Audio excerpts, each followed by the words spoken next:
vamos a la tarea para poder continuar con el último punto de la iluminación, que es los medios que usa el Espíritu Santo para iluminar. Básicamente hay 3, pero vamos a ver si es posible que ustedes hayan podido encontrar algo más. Entonces, alguien que participe y de su tarea me mencione un medio de la iluminación. La predicación, ¿correcto? Muy bien, entonces, la predicación. Lectura de la Biblia personal.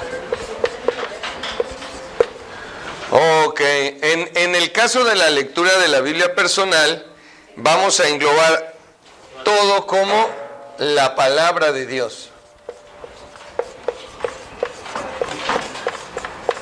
Y aquí está el estudio personal, la lectura personal, básicamente sería, ¿no? La palabra de Dios. El otro es la predicación. Y el tercero, ¿alguien más? La exhortación, exactamente, que sería la tercera, ¿no? La exhortación. ¿Cuál es la diferencia entre la exhortación y la predicación? Que la exhortación es más como algo personal y es una reprensión por algo que se está haciendo. Así es. Es llamar en la propia mente. Sí, la exhortación es confrontar en la propia mente. Eso es exhortación. O sea, la exhortación no tiene un bosquejo, no tiene un bosquejo milético, no tiene una estructura. Es un creyente hablándole a otro creyente para tratar de que entienda. Y cuando hablamos de que estamos tratando de que entienda, se está hablando de una obra de iluminación. Entonces el Espíritu Santo, para iluminar a las personas, va a usar básicamente 3 lámparas. La primera va a ser la palabra de Dios. Lámpara es a mis pies tu palabra y lumbrera a mi camino, ¿no?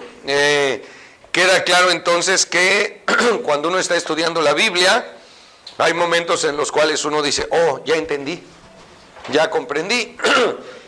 Pudiera también ser el resultado de leer la Biblia. Están leyendo ustedes la Biblia y de leerla salta a su vista algo, esa es la idea, salta y se entiende algo que tal vez antes no se había entendido, se ve algo que antes no se había visto. Esto nos lleva a entender que la iluminación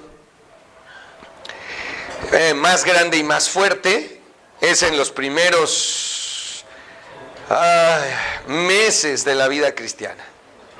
Eso si se lee la Biblia.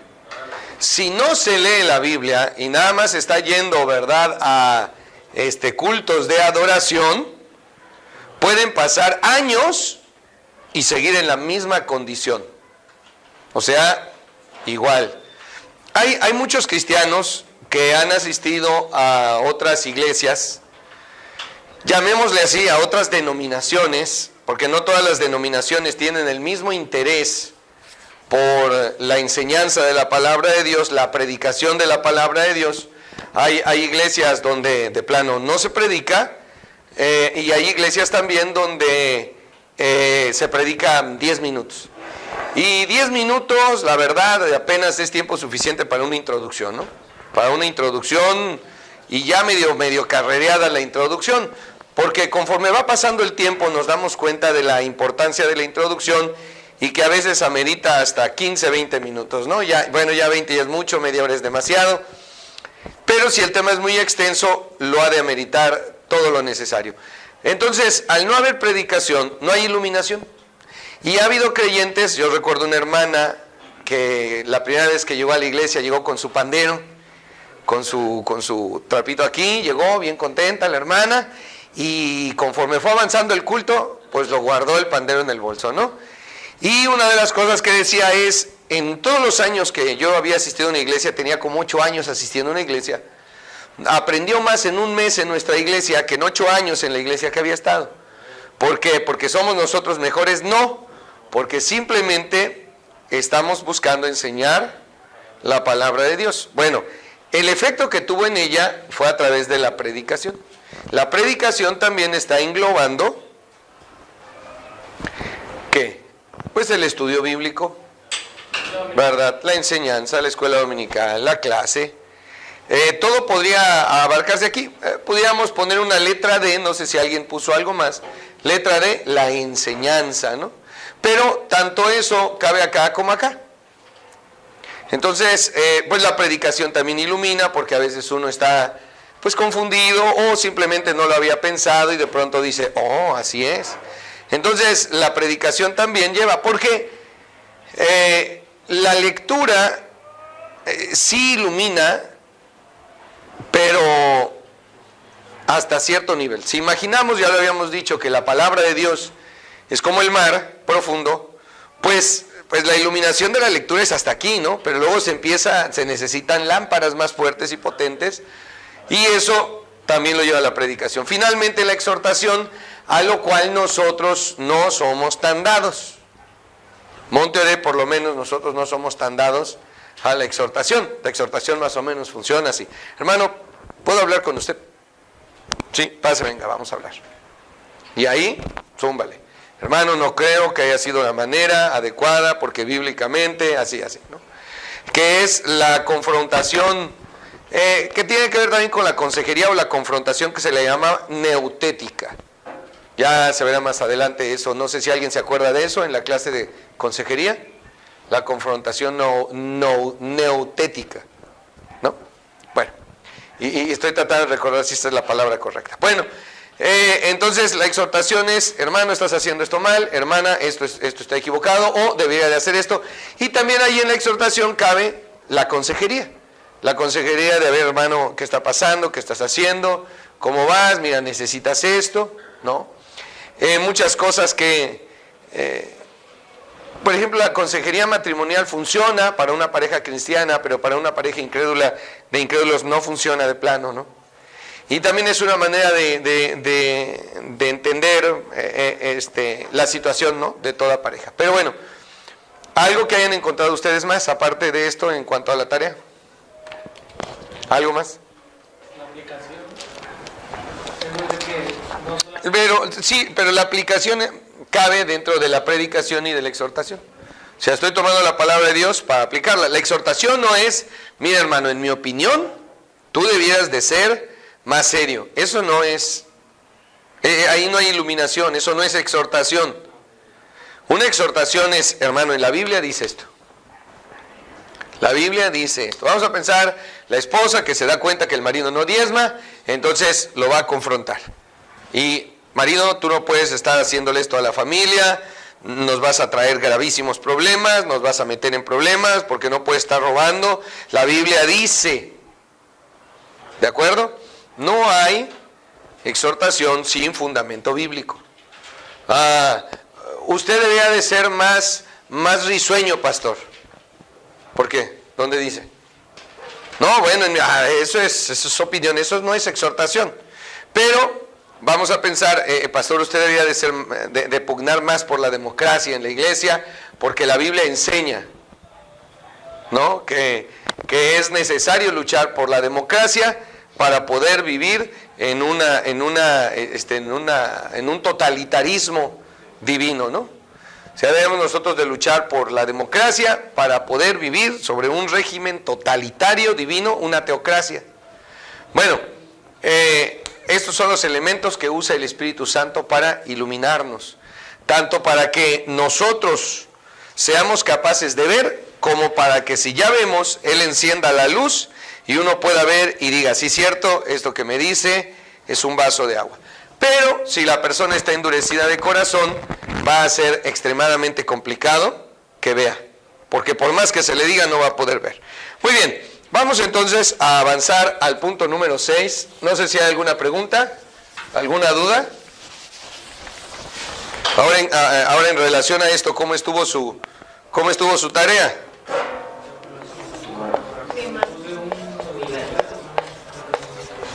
Sí. Ahora, yo entiendo que hayan puesto ahí la consejería, o que hayan puesto algunos elementos que pudieran quedar dentro de los otros tres, pero es aceptable porque quiere decir que se entendió. Nada más faltó tiempo para poder reducir, ¿verdad?, los números, porque al final uno pertenece al otro. La inerrancia, número 6. Inerrancia. inerrancia. Vamos empezando por la definición. La definición. Ahí va. Por inerrancia se quiere decir, ustedes vayan escribiéndolo, por inerrancia se quiere decir que la Biblia carece de errores. Por inerrancia se quiere decir, uy no, pero quién sabe con las jumatas. Por inerrancia se quiere decir que la Biblia carece de errores de cualquier tipo, coma, en cualquier tema o asunto que trata.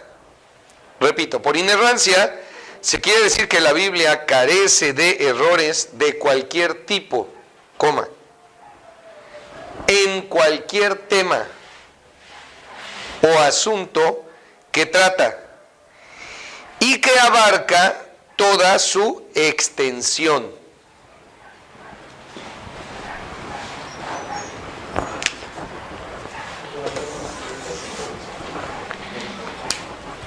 Y que abarca toda su extensión. Entonces, vamos a observar los elementos que en la definición se encuentran. ¿Ok? ¿Terminaron? ¿Faltó? No, muy bien. Entonces dice, por inerrancia quiere decir que la Biblia carece de errores. La Biblia no tiene errores. Este plumón está seco. Vamos a agarrar este. La Biblia no tiene errores. Ni uno solo. No tiene errores. No falla. No hay algo que digamos, esto está mal. De cualquier tipo. O sea, en cualquier dirección que nosotros busquemos, la Biblia no tiene errores. De ninguna forma. Ni de la geografía, ni de la física, ni de la química, ni de las matemáticas. De ningún tipo la Biblia contiene errores. Entonces, ¿cómo se explica lo siguiente? Dice la Biblia que se puso el sol, pero el sol no se pone. El sol sí se mueve, pero no en relación a la Tierra. El sol se mueve en relación... No, el sol no se mueve en relación a los planetas. El sol sí se mueve. ¿En relación a qué? Al centro de la galaxia. Si imaginamos, ¿verdad? La galaxia de esta manera, hay un centro, un agujero negro supermasivo en el centro de la galaxia. Y se sabe porque no se puede ver nada. Porque aún la luz es absorbida por la gravedad que hay en ese centro. O sea, deben de haberse estrellado dos estrellas, ¿verdad? Dos supernovas deben de haber colapsado y es tan fuerte que se volvió el centro de la galaxia. Nosotros nos encontramos por aquí, en lo que es el Milky Way en inglés, ¿no? La Vía Láctea. ¿Por qué se llama la Vía Láctea? Porque para los griegos una diosa, mientras le daba de comer a su hijo, corrió y regó la leche. Porque la Vía Láctea se ve como una nube. Si uno lo ve, parece una nube, pero no es una nube. Son estrellas. Estamos viendo la galaxia y la podemos ver porque estamos en una orilla. Con el paso de mucho tiempo, nuestro Sol se va a acercar al centro de la galaxia y probablemente caiga, ¿verdad? Puesto que estamos en una orilla. El Sol entonces se mueve en relación al centro de la galaxia. Y la galaxia también se mueve. Está viajando a una velocidad X elevadísima. ¿Por qué? Porque el universo está en expansión. El universo se está moviendo de donde empezó, de donde surgió, se está moviendo. Y mientras se mueve, se va creando el espacio y el tiempo. No se sabe si va a llegar un momento en el cual el universo se detendría y vendría de regreso, colapsaría, o si se va a seguir expandiendo para siempre. Bueno, la clase no es de astronomía, pero tiene que ver con esto, que la Tierra gira alrededor del Sol. Y la Tierra también gira sobre sí misma, sobre su propio eje. Entonces se va moviendo así la Tierra. ¿Ok? Ahorita ya estamos en otoño. Estamos como la órbita de la Tierra en relación al Sol no es un círculo, sino es elíptica. Hay un momento en el que la Tierra está más cerca del Sol que en otro momento, ¿verdad? ¿Sí? Pero también como la Tierra está ladeada a 23 grados y medio, su eje está inclinado 23 grados y medio, eso quiere decir que mientras que en el hemisferio norte, hermano Wilfrido, ¿cómo se le llama a la línea que divide el hemisferio norte del hemisferio sur?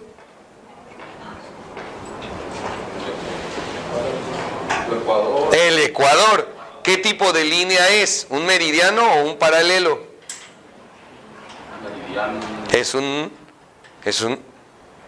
Meridiano. No, los meridianos van así. El meridiano de Greenwich. Los meridianos van de polo a polo. Bueno, atraviesan en un círculo la Tierra. Ese es un meridiano. No, sería un paralelo. Son líneas paralelas, nunca se van a encontrar. Entonces los paralelos son horizontales, los meridianos son verticales. Y acuérdense siempre del meridiano de Greenwich. Entonces el meridiano de Greenwich pasa por la ciudad de Greenwich y le da toda la vuelta. Y entonces son 180 grados este, 180 grados oeste. Son norte a sur. Sí, corre así, la línea corre así, pero se miden hacia el oeste y hacia el este. Los meridianos. ¿Ok? Y los paralelos, los tres principales sería, bueno, son cuatro, porque es el Ecuador, el Trópico de Cáncer, el Círculo Polar Ártico, y hacia abajo está el Ecuador, el Trópico de Capricornio, y sí, el Ártico, el Círculo Polar Ártico, Antártico. ¿Ok? Y el Polo Sur. Bueno, como la Tierra entonces está ladeada, y también tiene que ver con la clase de geografía, al ir girando, todo va cambiando. Entonces, en este momento nosotros estamos entrando hermana Jacibe, hay 4 estaciones. ¿En qué estación nos entramos el día 22 de este mes? ¿Se acabó No, se acabó el verano y empezó. No, estamos en otoño. Estamos en otoño y empieza el 21-22 de septiembre y entonces ya estamos en otoño. Ya estamos en otoño y de hecho ya cambió el clima. Aunque no hace frío, pero ya cambió el clima. ¿Cuándo va a entrar entonces el invierno? Son 3 meses, son 4 estaciones de 3 meses cada una. 21 de diciembre. El 21 de diciembre. Por eso, el solsticio de invierno, el día más largo del invierno, va a ser el 24 de diciembre. Más o menos. Pero nuestro calendario no ayuda. Bueno, digo todo esto, para que podamos comprenderlo. Entonces la Tierra gira sobre su propio eje. El Sol no sale ni se pone. Y la Biblia dice, hermano, que el Sol se puso. Pero el Sol no se pone. Y entonces dice, ¿ya ven? La Tierra, la Biblia, tiene un grave error. Es un error. La Tierra, el Sol no se mueve. El Sol no se pone. ¿Es un error? Todo esto para explicar el error. Beble. Es una expresión, no necesariamente. Exactamente. Es algo científico. Todo lo que yo les acabo de dar es científico. ¿Verdad? O sea, la Vía Láctea no es leche regada en el espacio y sin embargo se llama. Estás cometiendo un error si tú dices la Vía Láctea. Entonces viene un científico y dice, no. Es la galaxia. Sí, pues eso dije, así se llama. ¿Cómo llamamos nosotros a esto que desde nuestra perspectiva sería el movimiento del Sol? Pues que se pone y que sale. ¿De dónde sale? Del oriente. del este. ¿Por dónde se pone? Por el poniente, por el oeste. Pero esa es nuestra manera. ¿Estamos equivocados al decir eso?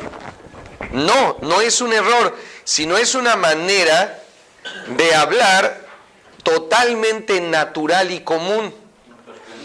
Carl Sagan podría, que es un gran astrónomo, bueno, ya se murió, podría decir, y lo dijo y lo usó en su serie Cosmos, por donde sale el sol. Y entonces todos, no, Carl Sagan, cometiste un grave error. ¿Cómo dices que salió el sol? No, el sol no sale. No, sí, ya sabemos que no, pero la Biblia no está diciendo que eso ocurrió. Por otro lado, la Biblia dice que la tierra, como una esfera, cuelga de la nada.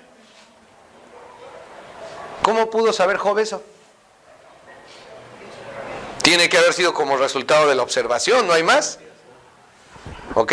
Bueno, entonces, eso nada más para señalar que la definición... ¡Ay! Ya borré esto y no lo debería de haber borrado. Bueno, no importa. Que la definición nos dice que no hay ningún error en ninguna dirección, ni siquiera en este caso como ejemplo que les acabo de poner. Pero también la definición dice que en cualquier tema o asunto que trata, en cualquier tema o asunto que trata, si la Biblia va a hablar de la familia, es inerrable. Si la Biblia va a hablar del ser humano, es inerrable. Si la Biblia va a hablar de la química, de la física, de la botánica, de lo que sea, no va a cometer error. En la Biblia dice que la semilla más pequeña que hay, ¿cuál es? La semilla de mostaza, ¿verdad? Ok. No es la semilla más pequeña. Hay semillas más pequeñas que la de mostaza. Pero es de la misma especie, ¿no? Pero no es eso lo que el Señor Jesucristo está diciendo. Lo que el Señor Jesucristo está diciendo, que la semilla de mostaza es la más pequeña, pero produce la más grande de todas las hortalizas, legumbres. La calabaza es muy grande. La calabaza es muy grande y bueno, su semilla, pues las semillitas, ¿no?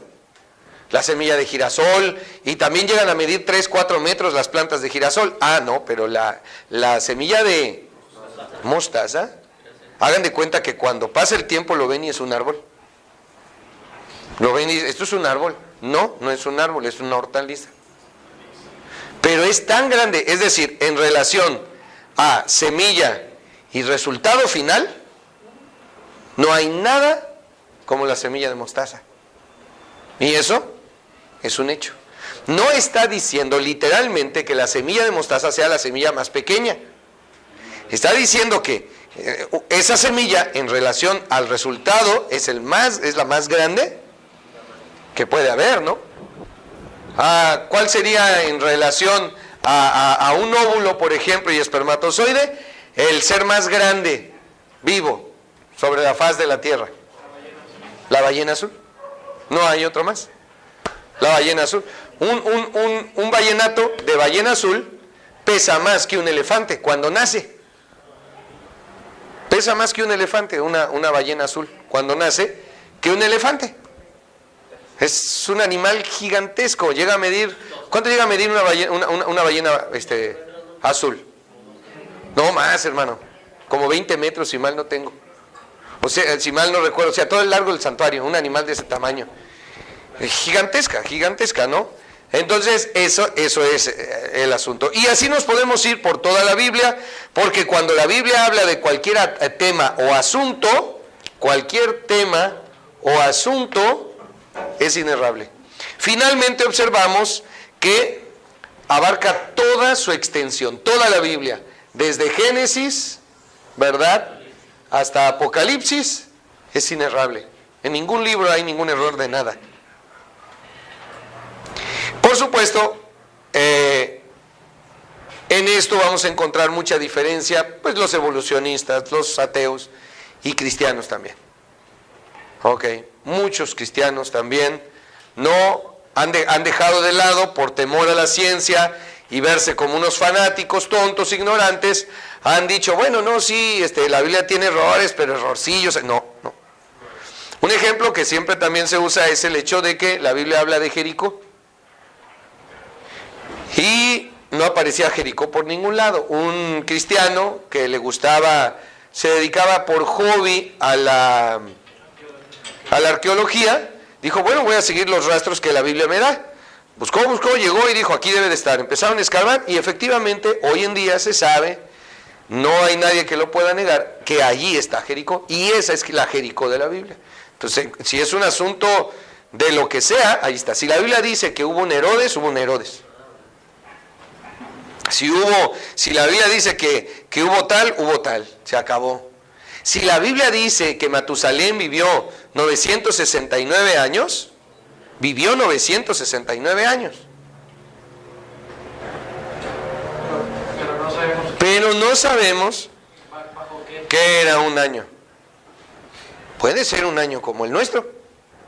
O sea, si ellos observaron que es que nosotros ya no estamos, nosotros aquí de ciudad ya no. Pero ¿qué otra cosa tendríamos que hacer si no hubiera televisión, ni radio, ni electricidad en la noche y no tenemos sueño? Pues yo me saldría a ver el cielo. Entonces me pongo a ver cómo están las estrellas en una posición en relación a la Tierra. Y veo la estrella por dónde se puso. Y veo que la estrella se empieza a mover, o sea, conforme van pasando los días, la estrella ya no pega allí, ahora ya pega allá, y luego ya no está. Y luego de mucho tiempo vuelve a aparecer y en el mismo lugar. Eso es un año. Entonces lo empiezo a medir. Ya volvió. Entonces voy a poner una piedra donde yo la vi, algo, una marca, para poderlo ver. Y conforme va pasando el tiempo se vuelve uno como los egipcios, o como los mayas, o como los que ustedes quieran, que hacían en la pirámide, por ejemplo, de Giza, hay una abertura que solamente se ve un día a una hora en todo el año. O sea, ese hoyo allí lo hicieron, que atraviesa hasta el centro de la pirámide, lo hicieron para que ese día, esa hora, pegara allí. Nada más, no otro día, no otra hora, porque no se vuelve a ver allí. ¿Por qué? Por todo esto que les expliqué de la Tierra. Imagínate al revés, pastor. ¿Qué? Se dormían temprano y se levantaban a las 3 de la mañana. No todos, porque los astrónomos se quedaban, si era posible, toda la noche. Bueno, pero eso ya era su función, pero el pueblo en general, porque yo me acuerdo. Pues sí, en general la gente a dormir, ¿no? 8 ya uno era de estar acostado. Sí. No hay nada. Sí, pero si tenía un poquito de curiosidad por ver el cielo, imagínese. Hermano, a ver, pero no todos, tiene razón, no todos. Pues la vez que yo he ido a Durango, a la sierra, ¿Ah? ahorita ya hay luz, y ya es muy diferente, ahorita Sí. hay luz ya. ¿Pero y antes? Antes se salía uno y miraba, hay cierta del año cuando salen, parece que hay 3 estrellas, que yo le dije, hay 3 estrellas, sí. Ok, sí. Y hay unas que son como un carril, una estrella, que llevan todo un carruaje. Ok. Ya los conocen. La Osa Mayor. Y los ven siempre. Y el otro es el cinturón de Orión. Y están donde mismo siempre. Y esta vez, y se ven vaquitas, en la sierra pues no hay nada, se ven bien vaquitas, bien bonitas.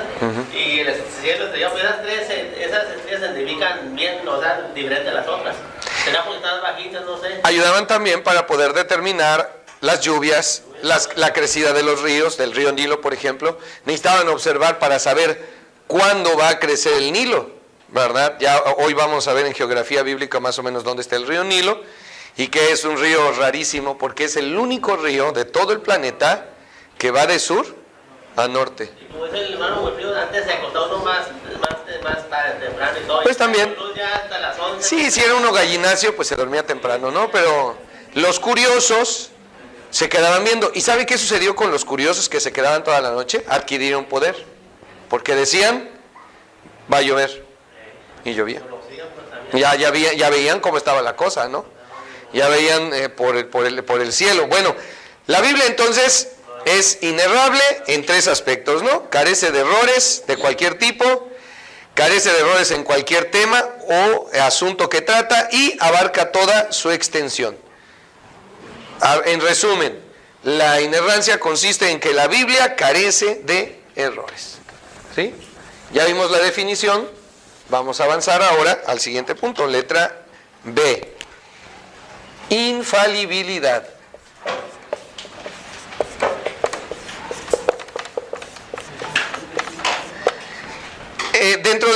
la inerrancia, tenemos que observar dos cosas respecto a esto, ¿no? Ya vimos el significado, pero hay un aspecto que se llama infalibilidad.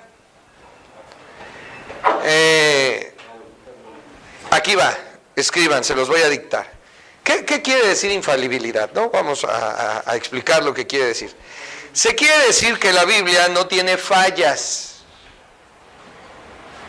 imprecisiones, se quiere decir que la Biblia no tiene fallas en ninguna parte de sus 66 libros, ni en ninguno de los aspectos que la conforman. Va de nuevo. Infalibilidad, se quiere decir que la Biblia no tiene fallas, en ninguna parte de sus 66 libros, ni en ninguno de los aspectos que la conforman.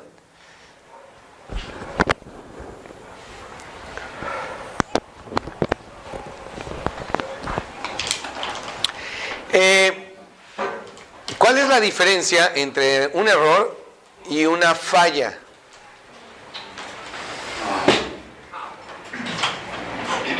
Un error es algo que se hizo mal, algo que está mal. Y una falla, No se hizo como... Bueno, depende. Puede ser algo que no se hizo. Sí, puede ser algo que no se hizo, puede ser una falla. Puede ser algo que le falta. Esa es la esencia. Una falla es algo que le falta. Le faltó algo. Falló. Falló el penal. Fallar el penal puede ser el resultado de un error. Se paró mal, golpeó mal la pelota. Ese es el error. Pero el fallar es que no dio donde debería de dar. No llegó a donde debería de llegar. Faltó, le falló. ¿Sí me explico? Fallar un penal puede ser el resultado de la técnica, o de un error, o hasta de un accidente. Se resbaló. A la hora que apoyó el pie, se resbaló y ahí le medio pegó al balón o ni siquiera le pegó. Entonces, la falla puede ser el resultado del error, pero no necesariamente. La falla puede ser también el resultado de una carencia de técnica, algo no hubo lo suficiente que debería de haber. Entonces, si decimos que la Biblia no tiene fallas en ninguna parte de sus 66 libros, quiere decir que a la Biblia no le falta nada. A la Biblia no le falta nada. Vienen y dicen, la Biblia no nos dice nada de la vida del Señor Jesucristo, ni su infancia, ni su adolescencia, ni su juventud. Porque nos dice cuándo nació y de ahí se salta a un destello, 3 días de su vida a los 12 años y luego aparece a los 30 años. A la Biblia le falta información. Pero nosotros estamos diciendo que la Biblia es infalible. La niñez, la adolescencia, la juventud del Señor Jesucristo no tenía ninguna relevancia para la salvación. Así es que no necesitamos saber nada de eso. Al final fue la vida de alguien como cualquier otro. Y eso también nos sirve para decir cómo pudo haber pasado, cómo puede ser. Si es Dios. Bueno, es que Él no vino, ¿verdad? En esa venida no vino a ser glorificado. Ni que todos estemos leyendo, ¿verdad? Que el Señor Jesucristo, cuando tenía 5 años, les dio una arrastrada a todos los demás niños de su colonia y les enseñó, bueno, ahí primero vivió en Egipto y era más sabio que todos. Pero no, porque Él era un ser humano. Y su humanidad es la vida de cualquiera. ¿Por qué no se dieron cuenta de su divinidad, hermana Jacibe? ¿Por qué no se dieron cuenta que era Dios? Porque no demostraba su poder. Bueno, sí, él ya habíamos hablado de la kenosis, ¿no? No, era normal de la... pero no era pecador. Mire, el Señor Jesucristo nunca se enfermó. Nunca se enfermó para empezar. Nadie lo vio. Nunca cometió un error. Nunca cometió una falta. Nunca dijo una mentira. Nunca pecó. ¿Un accidente? Nada. Nada. ¿Nunca tiró el agua o los accidentes no existen? Probablemente sí tiró el agua, como un niño. Como cualquier bebé podía tirar el agua, la tiró. Pero eso no es ni una falla, ni un error. Es algo natural. Todo aquello que sea natural de un ser humano, Él lo hizo. Comía, bebía, todo normal. ¿No le dijeron, benditos los pechos que te amamantaron? Se destetó. Porque así fue, normal, se destetó, todo normal en un ser humano. Pero además es Dios, no ha pecado. Nunca pecó, nunca cometió ninguna falta, ningún error, nada. De lo cual fuera Él culpable o responsable. ¿Por qué nadie lo vio?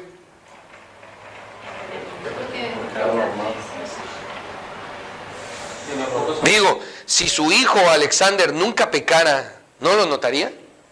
O sea, que nunca se le haya enfermado, ¿no lo notaría? Bueno, María sabía quién era, ¿eh? María sabía quién era, entonces para ella no hay sorpresa. Pero para todos los demás, ver un niño que no peca. No, porque si hubieran pensado que hubiera sido raro, cuando él predicó, hubieran dicho, ya desde niño ya manifestaba cosas que, miren, no, cuando les va a predicar, les dicen, pues si es el hijo de José, de María, el carpintero, y sus hermanos se llaman así, 5, y sus hermanas. Pues depende también por la cultura que tenían, ¿no? Porque en los hogares donde no eran de dinero, pues los padres eran los responsables de guiar al... No, sí, también, pero sí debió de haber convivido, y pues estamos hablando de cuando él se va a vivir a Nazaret, pues no había así de nazarenos así, era una colonia, no, ni esto, ¿no? Tal vez se lo podrían adjudicar a los padres de que le dieron una buena enseñanza, Probablemente, mira qué niño tan educado, pero no como para decir, es Dios, porque era Dios. La esencia, hermana Jacibe, es que nosotros a lo bueno le llamamos malo y a lo malo bueno. Y a todo lo bueno que él era, mucha gente le llamó malo. El ejemplo que siempre pongo es este. Aquel se está portando mal, y entonces el Señor Jesucristo iba, como debía de ser, y es lo correcto, y acusarlo. ¿Qué iban a decir que era él? Ahí está, ¿ya ven cómo no es perfecto? ¿Es chismoso? Aunque estuviera haciendo lo correcto, porque nosotros a lo bueno le llamamos malo y a lo malo bueno. La gente dice, ¿qué hacen ahí metidos tanto tiempo en la iglesia? ¿Qué mal hacen ustedes de plano? Son fanáticos, locos, ¿verdad? Cuando en realidad eso es bueno. Yo le decía a una persona, es que mi hijo nada más quiere estar allí, cuando venía todavía aquel. Bueno, ¿y dónde quiere que esté? ¿Dónde quiere que esté? ¿Qué mejor lugar le parece a usted que la iglesia? Porque usted misma me dice, no, es que qué bueno que está ahí en la iglesia, porque ni modo que estén haciendo cosas malas allí. Bueno, entonces ¿dónde quiere que esté? ¿No? Y eso sucedió con el Señor Jesucristo. No fueron capaces de ver su infalibilidad, pero la iglesia también, la iglesia no, la Biblia, la palabra de Dios es infalible. La Biblia no contiene, aquí van algunos ejemplos, contradicciones. La Biblia no se contradice. La Biblia está llena de contradicciones, inexactitudes.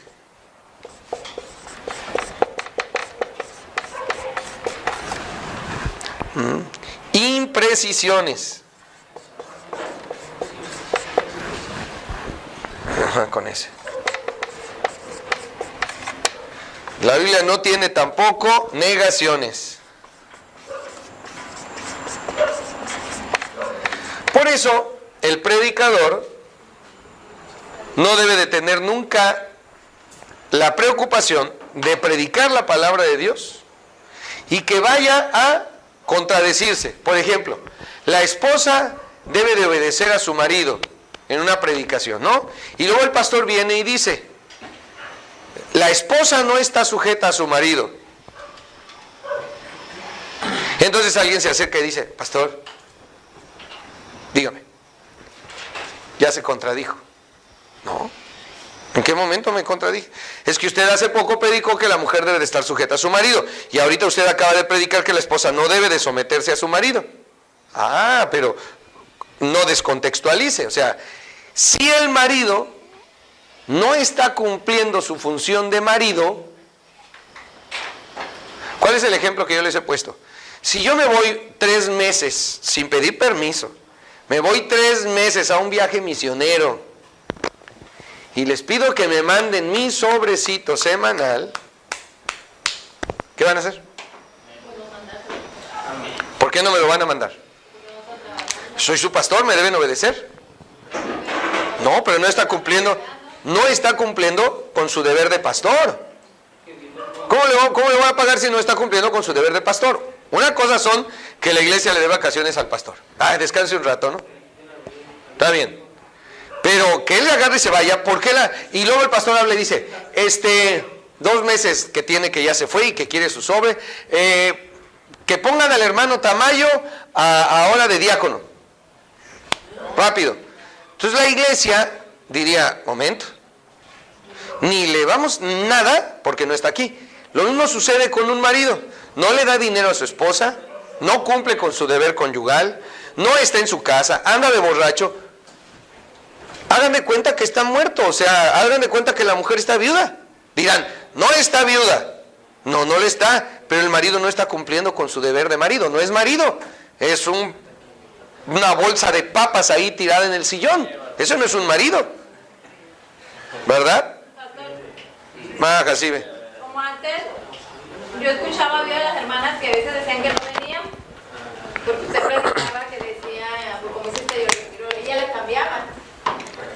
Que decían, no ve, o le decían, ¿por qué no vienen a la iglesia? ¿Por qué no vienen a la reunión de la fiesta? No, es que mi esposo no me da permiso y el pastor ha dicho que debemos ser obedientes, así como usted predica, ¿verdad? Y decía, bueno, pues, ¿y por qué no viene a la iglesia? No, que mi esposo me dijo que no, hasta que yo llegara. Yo siempre dije, ¿por qué no vienes a la...? Porque yo no quiero. Yo nunca dije que porque tú no me dejaban. Ajá.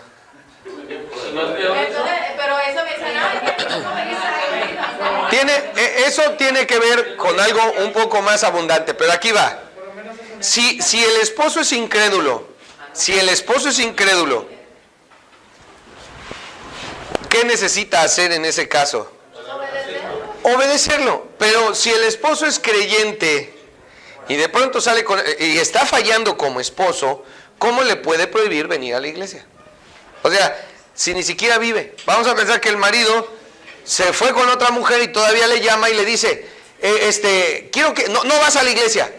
A ver, espérame, estás con otra mujer y tú me vas a decir a mí qué hacer. Soy tu esposo. No, ven, toma tu lugar de esposo y claro que me voy a someter en ese sentido. Pero también el marido se debe de someter a la mujer en lo que le corresponde, ¿no? Esa expresión de decir eso o esa contradicción. No es contradicción. Puede llevar a otra cosa. No, bueno, mire, interpretar y entender la Biblia como uno quiera. Entonces va a ser lo que ha estado pasando. Si el marido no, a ver, va de nuevo. Si el marido no cumple como marido en sus responsabilidades de proveer, de educar, de cuidar, de amar, si no cumple con sus responsabilidades, pues ¿qué va a hacer? O sea, ahí va, a usted no le pagan en su trabajo, a usted no le dan seguro en su trabajo, a usted no le dan nada en el trabajo. Y todavía llegan y le dicen, ponte a jugar. ¿Qué es lo que sucedió con los de un equipo de fútbol? Eso es que no hay falla en la interpretación. Eso es lo que estoy diciendo, me busco otro trabajo.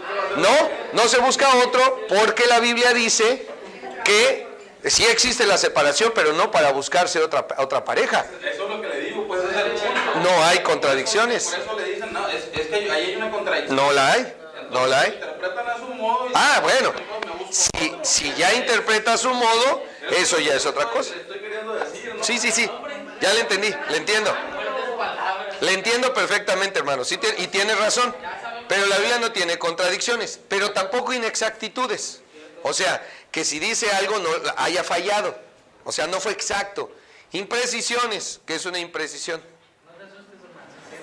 ¿Qué es una imprecisión? Que no es preciso, o sea, que no está diciendo lo que es y tampoco tiene negaciones, o sea, que dijo y niega lo que dijo, que no es una contradicción, sino una negación. Muy bien. Hasta aquí terminamos, son 45 minutos.